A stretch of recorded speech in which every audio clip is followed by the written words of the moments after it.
L'heure est grave. Actuellement, c'est gâté autour. Le journaliste Ferdinand Haïté sort des dossiers lourds sur la vie actuelle des Togolais. Actuellement, c'est gâté. Regardons la vidéo. Tous ceux qui sont ici peuvent vous témoigner dans les commentaires. Tous les jours que Dieu fait, les Togolais sont tous les jours harcelés pour payer les impôts. Du petit boutiquier dans le quartier jusqu'à l'entrepreneur ou à la grande société. On harcèle les Togolais pour payer les impôts. On augmente les taxes de douane. On fait tout pour faire peser. La pression fiscale sur les Togolais est énorme. Les femmes qui sont au grand marché, on ferme leur boutique. On ferme la boutique de la coiffeuse d'à côté, le vendeur de beignets. Les gens sont obligés de payer la TVM, de payer les taxes. Tous les jours, on force les gens à payer les taxes. C'est une bonne chose que de payer des impôts.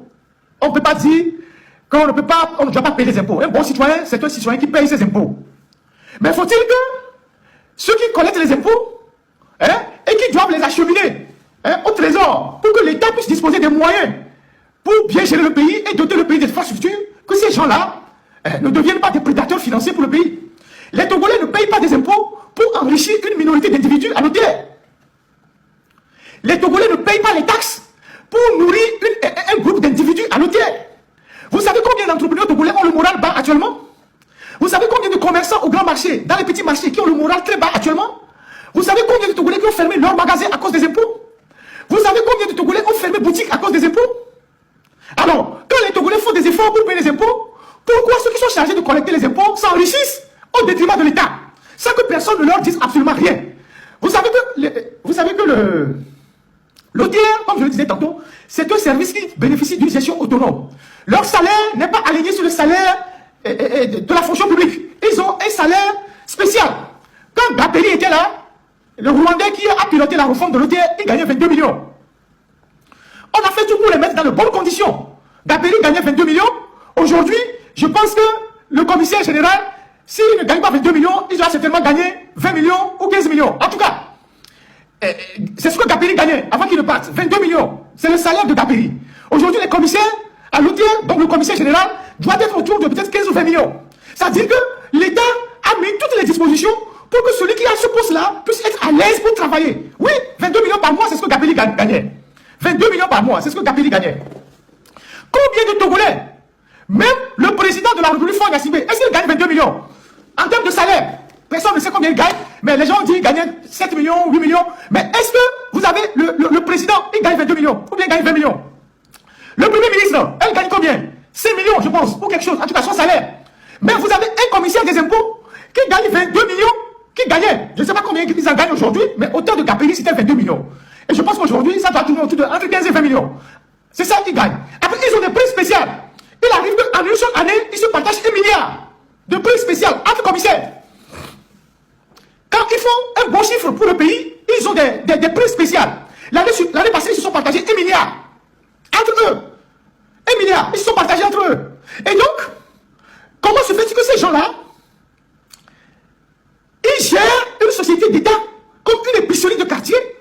Ils s'enrichissent à la vitesse de la lumière, ils mettent leurs femmes à des postes stratégiques, ils raquettent les gens, ils construisent des immeubles partout, ils ont des maisons partout, ils ont des comptes bancaires partout, dans un pays où on a créé des institutions de lutte contre la corruption, où on nous dit qu'on va déclarer les biens. Macron, en France, ne gagne pas 20 millions. Trump ne gagne pas 20 millions. Donc, dans la démarche qui a conduit à la création de l'OTR, on a mis suffisamment de moyens pour mettre les commissaires à l'aise, pour qu'ils s'occupent de leur boulot. Mais d'où vient que ces gens-là, ils ont laissé leur petit salaire, ils deviennent de grands voleurs de la République, sans que personne ne les touche. Les Togolais ne peuvent pas continuer à payer des impôts pour enrichir et nourrir un groupe d'individus qui ne produit rien, mais qui devient véritablement un poids pour la société. Donc, j'ai parlé la dernière fois de M. Tchadien, et j'ai vu dans la semaine plein d'articles qui sont sortis.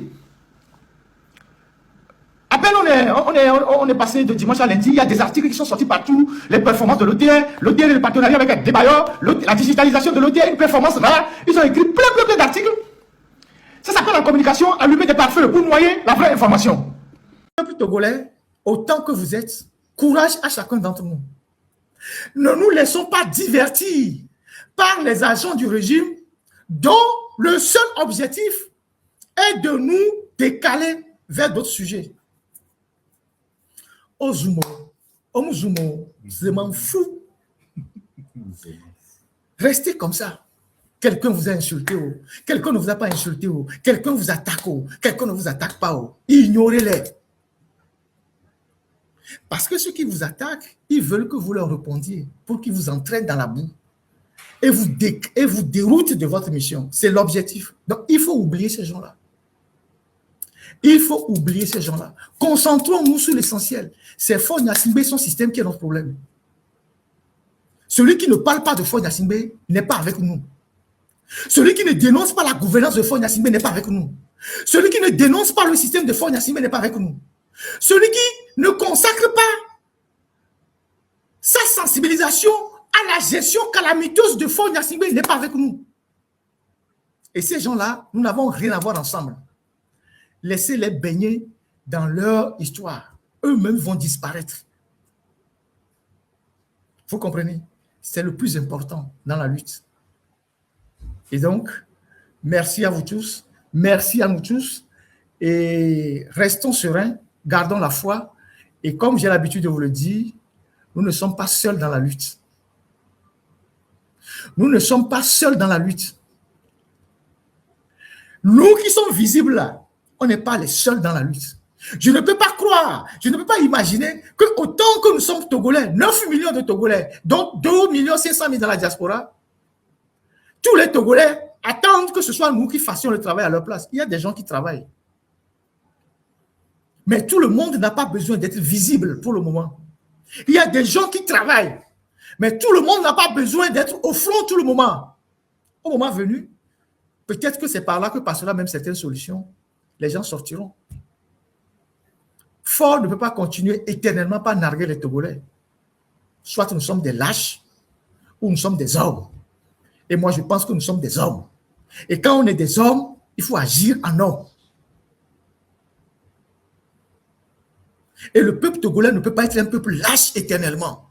Le peuple togolais ne peut pas continuer à subir éternellement. Nous sommes des hommes. Il faut qu'on assume que nous sommes des hommes.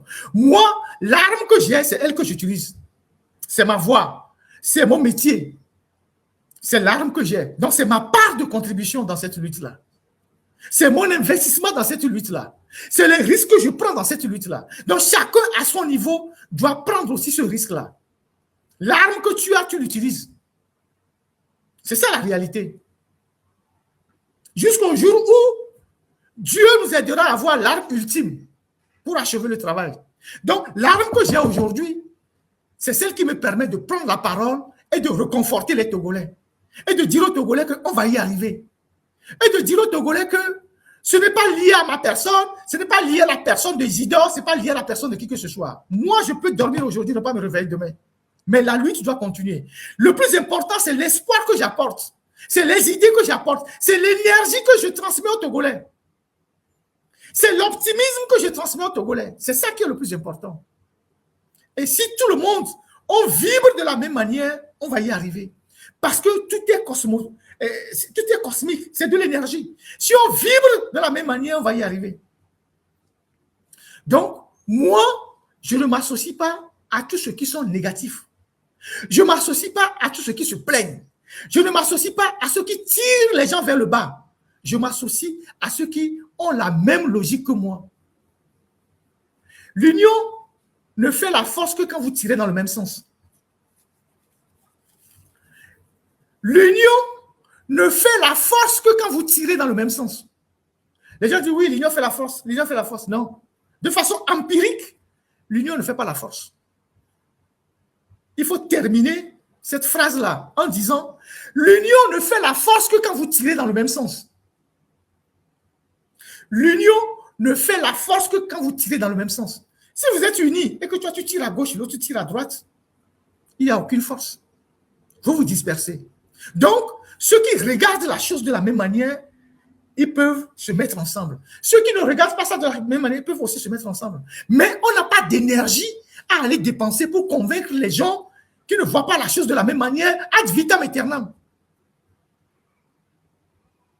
Sortons des faux débats et restons focus. Et je voulais toujours dire ça. Sortons des faux débats et restons focus. Moi, Ferdinand, Je sais comment ça va finir au Togo. Tout le monde sait pratiquement comment ça va finir au Togo. Nous tous, majoritairement, nous savons comment cette histoire va finir. Seulement, nous ne savons pas quel jour. Mais on sait comment ça va finir. On sait comment ça va finir. Nous savons comment ça va finir. Sauf à être de mauvaise foi. On sait comment ça va finir. Même si nous n'avons pas le droit de le dire publiquement.